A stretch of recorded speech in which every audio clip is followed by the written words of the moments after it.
Welcome po muli dito sa ating palatuntunan, ang In Search of Truth. Ako po ang kapatid na Jerry Lapira na muli po nag-aanyaya sa inyo. Samahan niyo po kami sa may kalahating oras ng palatuntunan ito at nawa makatulong po ito sa inyong ginagawang mga pagsusuri. Sa unang bahagi po ng ating programa ay pakinggan at panoorin po muna natin ang aming isinagawang interview sa isa naming kapatid sa Iglesia ni Cristo mula po dyan sa lokal ng Capitol sa Distrito Eklesyastiko ng Quezon City. Ang tinutukoy po namin ay si kapatid na Cecilio Bomediano Jr. Pakinggan at panoorin po natin ang nabanggit na interview.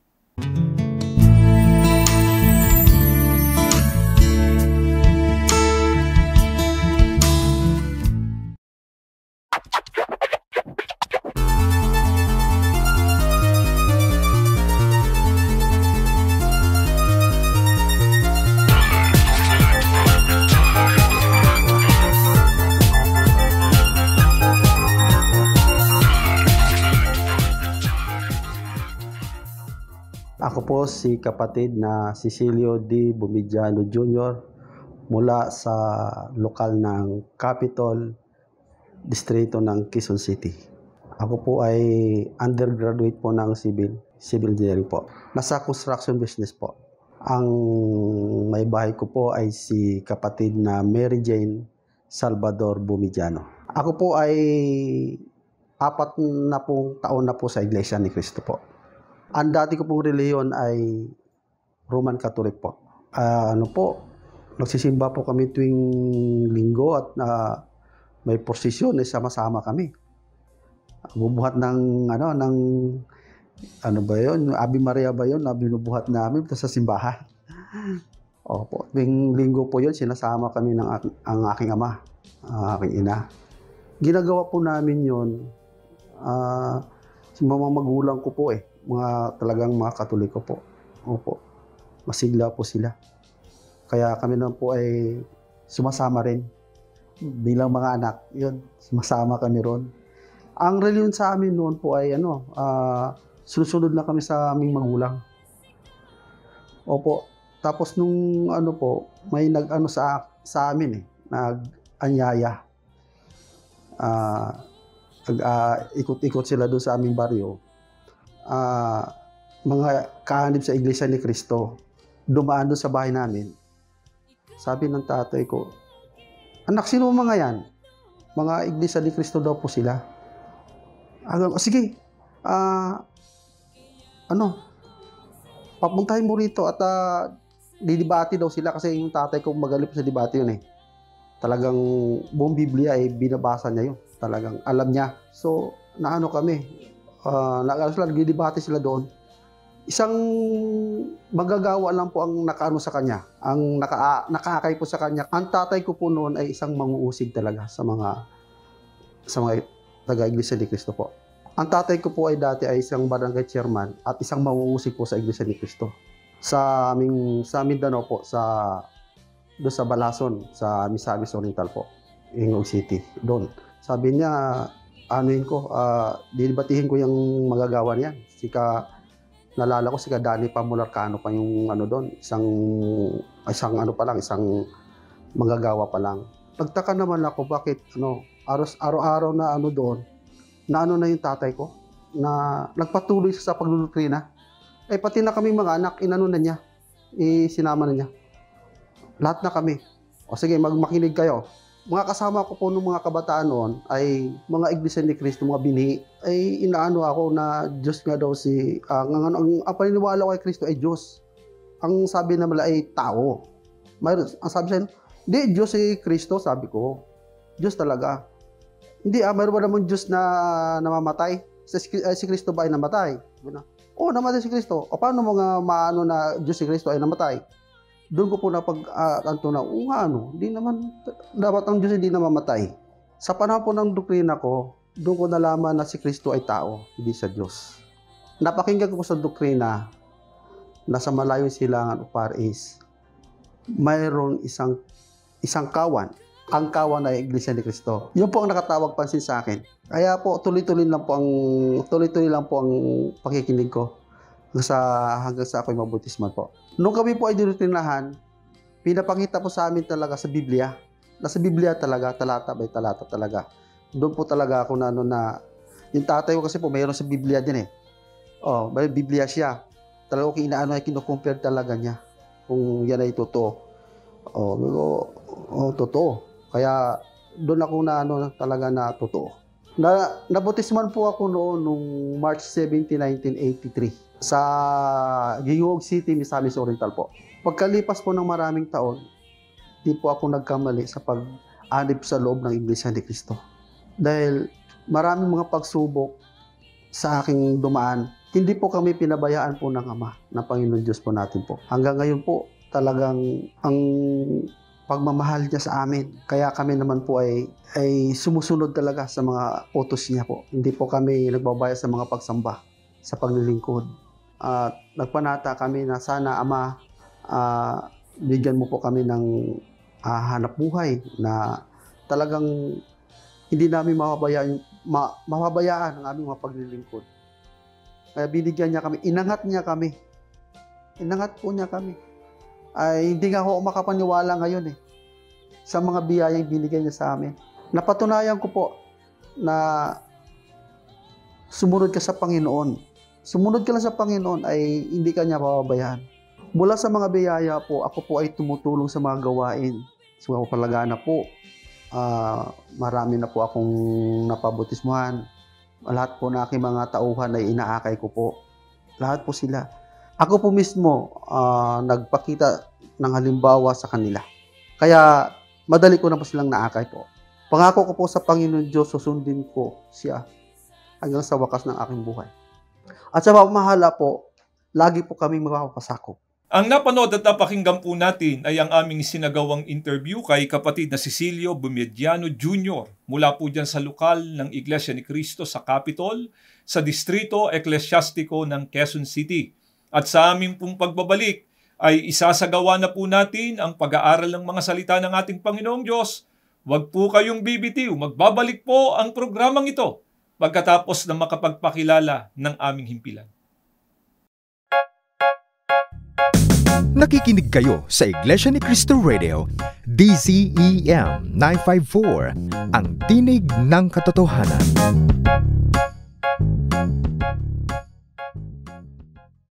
Muli pong nagbabalik ang programang ito, ang In Search of Truth.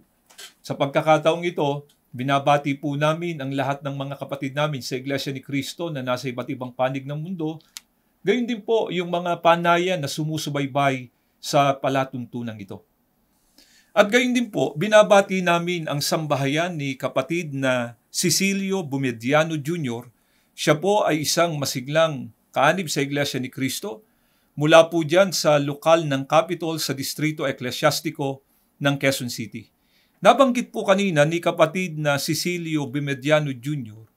na siya ay dating masiglang kaanib sa Iglesia Katolika. Subalit dumating po ang pagkakataon na ang kanyang ama noon, kasama na siya, ay naanyayahang makapakinig ng mga salita ng ating Panginoong Diyos. At sa panahon ng kanyang kabataan, merong pumukaw sa kanya ng pansin. Isang kabataang kaanib sa Iglesia ni Cristo ang nagtanong sa kanya na kanyang kaibigan na kung ang ating Panginoong Sukristo anya ang tunay na Diyos, bakit anya siya namatay? Yung tanong na yun ay nakapagbukas ng kanyang isipan na talagang nasa mali nga silang paniniwala sapagkat noon ang kanyang paniniwala ay ang ating Panginoong Sukristo ang tunay na Diyos. Subalit, nang patuloy nilang pakinggan ang mga aral na sinasampalatayanan ng Iglesia ni Cristo, naunawaan niya na ang nag-iisang tunay na Diyos ay walang iba kundi ang Ama, hindi Diyos ang ating Panginoong Sukristo, hindi rin Diyos ang Espiritu Santo. At ang paniniwala na iisa lamang ang tunay na Diyos, ito ang ikapagtatamo niya ng kaligtasan at ng buhay na walang hanggan. Kaya, nung maunawaan nila at mapakinggan ang mga pangunahing aral ng Iglesia at ito'y lubos nilang sinampalatayanan, hindi na sila nagdalawang isip pa. Sila, kasama ng kanyang mga magulang at mga kapatid, sila ay nagpabotismo sa loob ng Iglesia ni Cristo at naging ganap na kaanib nito. Mga kaibigan, pagka ang pinag-uusapan po ay reliyon, ang isa po sa malimit na pagtalunan ng mga nagpapakilalang Kristiyano ay ang ukol sa tunay na kalikasan ng ating Panginoong Jesucristo. Marami po, o karamihan na nga po, sa mga reliyong nagpapakilalang Kristiyano, naniniwala na ang ating Panginoong Jesucristo ay tunay na Diyos. Subalit, ang Iglesia ni Cristo na ngayon po ay naglilingkod sa inyo, naninindigan kami. Hindi po Diyos ang ating Panginoong Jesucristo. Kung likas na kalagayan ng pag-uusapan, siya po ay tao. Yung tanong kanina na itinanong kay kapatid na Cecilio Bumediano Jr., na kung Diyos nga ang ating Panginoong Jesucristo, bakit siya namatay? Dapat talagang makatawag din ng pansin sa lahat ng mga nakikinig at nanonood ngayon na naniniwala ng ating Panginoong Jesucristo ay tunay na Diyos. Sapagkat ang isa po sa katangian ng tunay na Diyos, wala po siyang kamatayan. Ano po ang katunayan? Pakinggan ninyo at ganito ang mababasa natin dito po sa unang Timoteo, sa 1 ang talata ay 17. Sa hari ng panahon, sa walang kamatayan, di nakikita at iisang Diyos, dangal at luwalhati magpakailanman. Amen. Ayon po sa talata ng banal na kasulatan, ang nag-iisang tunay na Diyos anya ay walang kamatayan. Kung tunay na Diyos po ang ating Panginoong Jesucristo, dapat wala din siya kamatayan. Pero pagka Biblia po ang ating sinangguni, hindi nga po ba namatay ang ating Panginoong Jesucristo? Pakinggan ninyo, dito po sa Juan 19, ang talata po'y 30, itutuloy pa natin sa talatang 33. Nang matanggap na niya ang suka, sinabi ni Jesus, naganap na, at iniyuko ang kanyang ulo at ibinigay ang kanyang espiritu. Ngunit nang puntahan nila si Jesus, nakita itong patay na, kaya hindi na nila binali ang kanyang mga binti. Batay po sa talatang binasa namin sa inyo, nung ipinako sa krus ang ating Panginoong Jesucristo, siya po ay namatay. Ano po ang pinatototohanan ng kamatayan ng ating Panginoong Jesucristo? Na hindi nga po siya ang nag-iisang tunay na Diyos. Sapagkat ang nag-iisang tunay na Diyos, wala pong kamatayan. Ngayon, pagka ang pag-uusapan po ay likas na kalagayan ng ating Panginoong Jesucristo, bakit po kaming mga kaanib sa Iglesia ni Cristo naninindigan na siya ay tao at hindi siya Diyos? Sapagkat ito po ang katotohanan ng mismong itinuro ng ating Panginoong Hesukristo. Ito po ang katunayan. Biblia muli ang ating babasahin. Dito po sa Juan sa 8, ang talata po ay 40. Ganito po ang pagtuturo sa atin ng Biblia. Subalit ngayoy pinagsisikapan ninyo akong patayin. Isang taong nagsasabi sa inyo ng katotohanan na aking narinig sa Diyos. Ito'y hindi ginawa ni Abraham. Batay po sa pagtuturo ng ating Panginoong Jesucristo mismo, siya anya ay isang tao na nagsasabi ng katotohanan. At yung katotohanan na kanyang sinasabi, narinig anya niya sa nag-iisang tunay na Diyos. Hindi po siya yung Diyos na kinaringgan niya ng katotohanan. Iba po ang Diyos na kinaringgan ng ating Panginoong Jesucristo ng katotohanan na kanyang itinuro at sinabi. Kaya, ang Iglesia ni Cristo po, naninindigan na ang ating Panginoong Jesucristo ay tao sa likas niyang kalagayan sapagkat ito po ang katotohanan na itinuro ng ating Panginoong Jesucristo. Pagka po naiba dito ang paniniwala ng tao, ang tanong, mga kaibigan, nasa katotohanan pa kaya yung aral na pinaniniwalaan ng mga taong yon? Natitiyak po nating wala na sila sa katotohanan. Kaya nga po, nang ituro ng ating Panginoong Jesucristo, kung sino naman ang Diyos na dapat kilalanin ng tao, sino at ilan po ang ipinakilalang Diyos ng ating Panginoong Jesucristo. Pakinggan po ninyo itong mabuti. Dito po sa Juan, sa 17:1 at 3. Ito po ay pahayag at pagtuturo ng ating Panginoong Sukristo. Ang mga bagay na ito'y sinalita ni Jesus at sa pagtingala ng kanyang mga mata sa langit ay sinabi niya, Ama, dumating na ang oras. Luwalhatiin mo ang iyong anak upang ikaw ay luwalhatiin ng anak. At ito ang buhay na walang hanggan, na ikaw ay makilala nila na iisang Diyos na tunay at siyang iyong sinugo sa makatwid bagay si Hesukristo. Ang binasa po namin sa inyo ay pahayag ng ating Panginoong Sukristo, tagpo na siya po ay nananalangin. Meron po siyang tinatawagang Diyos. Sino po ang kanyang dinadalanginan na Diyos? Nasa langit. Sa pagkakataong ito, ang ating Panginoong Sukristo, nasaan po? Nasa lupa. Doon pa lamang makikita na po natin, mga kaibigan, talagang magkaiba ang tunay na Diyos sa ating Panginoong Sukristo. Kaya nga nung ipakilala ng ating Panginoong Sukristo kung sino at ilan lang ang Diyos na dapat kilalanin ng tao, sinigurado po ng ating Panginoong Sukristo, ang sabi niya, Ama, ito anyang buhay na walang hanggan, na ikaw, ang amang tinutukoy niya, ay makilala nila na iisang Diyos na tunay. Ang Ama lamang po ang nag-iisang tunay na Diyos. Hindi po Diyos ang ating Panginoong Sukristo, hindi rin po Diyos ang Espiritu Santo. Kaya nung ipakilala ng ating Panginoong Sukristo ang kanyang sarili, ang sabi niya, at siyang iyong sinugo sa makatwid bagay si Hesukristo. Ang ating Panginoong Sukristo isinugo ng nag-iisang tunay na Diyos. Hinding-hindi po ituturo ng ating Panginoong Sukristo kailanman na siya ay Diyos din, sapagkat ito po ay lalabag na o kokontra na sa katotohanan ng kanyang itinuro na ang Ama lamang ang dapat na makilala ng tao na iisang tunay na Diyos. Ano pa po ang napakatibay na katunayan mula sa pagtuturo ng ating Panginoong Sukristo mismo, na talagang magkaiba sila ng nag-iisang tunay na Diyos ng Ama? Hindi sila magkapersona, hindi sila iisang Diyos, gaya ng paniniwala ng nakararami.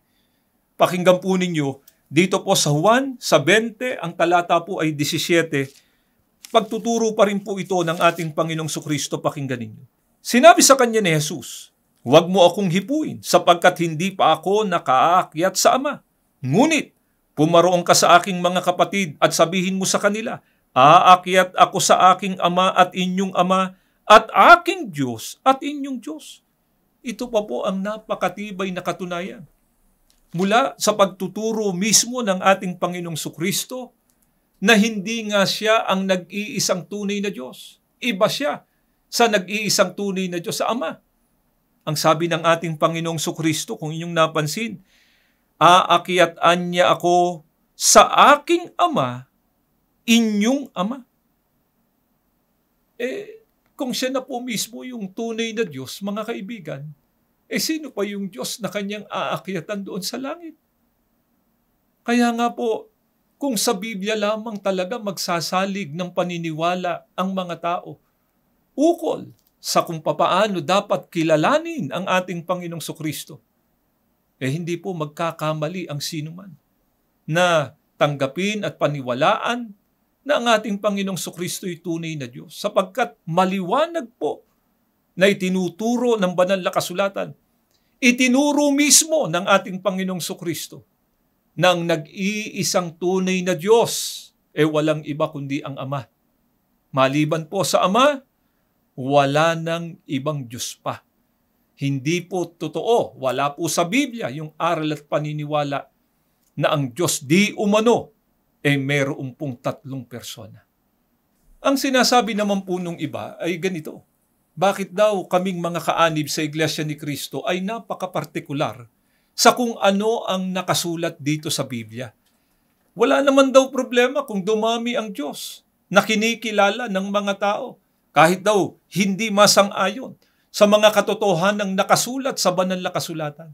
Mga kaibigan, ano po ba ang babala ng ating Panginoong Diyos sa mga taong hindi siya kikilalanin, Ibang Diyos ang kanilang kikilalanin at hindi paniniwalaan ang mga katotohanang nakasulat dito sa banal na kasulatan.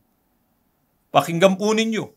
At ganito ang pagtuturo sa atin ni Apostol Pablo sa kanyang ikalawang sulat sa mga Kristiyanong taga-Tesalonika sa 1:8-9, na maghihiganti sa hindi nagsisikilala sa Diyos at sa kanila na hindi nagsisitalima sa ebanghelyo ng ating Panginoong Hesus, na siyang tatanggap ng kaparusahan na walang hanggang kapahamakang mula sa kaluwalhatian ng kanyang kapangyarihan. Ito po ang babala ng ating Panginoong Diyos. Sa sino mang taong hindi siya kikilalanin at hindi tatanggapin, paniniwalaan ang mga katotohanang nakasulat dito sa Biblia. Ito rin ang ebanghelyo. Ang sabi po sa talata, maghihigantian niya ang Diyos sa mga hindi nagsikilala sa Kanya at sa kanilaan niya na hindi nagsisitalima sa ebanghelyo ng ating Panginoong Sukristo. Kaya, dapat po ba talagang maging partikular ang tao pagka ang pag-uusapan ay tamang pagkilala sa tunay na Diyos, maging sa ating Panginoong Sukristo? Dapat pong maging partikular ang tao sa kung ano nakasulat dito sa banal na kasulatan. Sapagkat ito nga po ang maghahayag ng katotohanan. Ito po ang mga kalooban ng ating Panginoong Diyos. Kaya, para makilala natin kung sino ang tunay na Diyos, dapat ang pagbatayan natin ay yung mga katotohanan nakasulat dito sa Biblia. Pagka ang paniniwala natin na iiba sa itinuturo ng banal na kasulatan, tiyak po natin, hindi na tunay na Diyos ang kinikilala ng tao at kabilang na sila doon sa paghihigantihan ng ating Panginoong Diyos. Ano gagawin ng Diyos sa mga taong yan? Tatanggapin niya sila ng parusang walang hanggang kapahamakan pagdating po ng araw ng paghuhukom. Hindi po ba kaya tayo nagre-reliyon, mga kaibigan? Gusto nating maligtas pagdating ng araw. Hindi lang maligtas pagdating ng araw ng paghukom, kundi magtamo tayo ng buhay na walang hanggan. Tiniyak na ng ating Panginoong Sukristo kanina, kung napansin ninyo, sa 1:17, 1:3, na ang pagkilala na ang Ama lamang ang nag-iisang tunay na Diyos, ito ang ikapagtatamo ng tao ng buhay na walang hanggan. Ang totoo, dito pa lamang sa daigdig na ito, habang naglalakbay ang tao, nabubuhay sa mundong ito, pagkatama ang kanyang pagkilala kung sino ang tunay na Diyos na dapat niyang kilalanin at paglingkuran, ano ang ipinangako ng ating Panginoong Diyos. Pakinggan ninyo, dito po sa Aklat ng Mga Awit, 36:9-10, ay ganito ang ating mababasa. Sapagkat nasa iyo ang bukal ng buhay, sa iyong liwanag makakakita kami ng liwanag. O, ilagi mo nawa ang iyong kagandahang loob sa kanila na nangakakakilala sa iyo at ang iyong katwiran sa matuwid sa puso. Napansin niyo po ba? Ang pangako ng ating Panginoong Diyos, yung kanyang kagandahang loob ay ilalagi niya sa mga taong tunay na kumikilala sa Kanya. Sa makatwid, napakalaki talaga ng kinalaman ng tamang pagkilala kung sino ang tunay na Diyos na dapat nating kilalanin at paglingkuran para matamo natin ang isang napakagandang kapalaran. Ito nga po ang naunawaan ni kapatid na Cecilio Bumidiano Jr. Kaya, nung maunawaan niya ang mga aral ng ating Panginoong Diyos na itinuturo sa loob ng Iglesia ni Cristo na ito ang nasa katotohanan, naririto ang kanyang kaligtasan. Nandito ang tamang pagkilala sa kung sino ang tunay na Diyos na dapat sambahin at paglingkuran. Tamang pagkilala sa ating Panginoong Sukristo. Hindi na sila nagdalawang isip pa na umanib sa Iglesia ni Cristo. At naipangako din po ni kapatid na Cecilio, hindi sila aalis sa Iglesia ni Cristo anuman ang mangyari. Sapagkat naunawaan nga nila, dito lamang nila matatamo ang kaligtasan sa loob ng Iglesia ni Cristo. Nawa po ay nakatutulong ang ginagawa naming paglalahad na ito ng mga kalooban ng Diyos sa inyong mga ginagawang mga pagsusuri. At dumating po yung pagkakataon, magkasama-sama na rin po tayo dito sa loob ng Iglesia ni Cristo. Bago po tayo magtapos ay inaanyayahan namin kayo sa isang panalangin. Panginoon na aming Diyos, muli po nagpapasalamat kami ng napakarami sa pagkakataong ibinagkaloob mo sa amin na sa pamamagitan ng palatuntunan ito ay maihayag namin sa maraming mga tao ang iyong mga kalooban, mga katotohanan mo, na kung ito po ay tatanggapin, sasampalatayanan ng mga tao, maghahatid sa amin sa pagtatamo ng kaligtasan at ng buhay na walang hanggan. Nawa pong mga katotohanan ito na kanilang napakinggan magbigay daan para lalo nilang surin at alamin ang halaga ng Iglesia ni Cristo sa kanilang buhay. Panginoong Kristo, lumalapit din po kami sa iyo. Maawa ka po, pakipamagitan sa aming mga panalangin at patuloy na pagpalain ang kabuuan ng iyong bayan. Ama, sa muli naming paglapit, di namin nakakalimutang ipanalangin ang kapatid na Eduardo Manalo, ang aming tagapamahalang pangkalahatan. Patuloy na ipagkalob sa kanilang karunungan at kapangyarihan na ginagamit nila sa pangunguna sa kabuuan po ng iyong iglesia. Ang lahat hinihiling na po namin sa pangalan po ng aming tagapagligtas na si Kristo Jesus. Amen.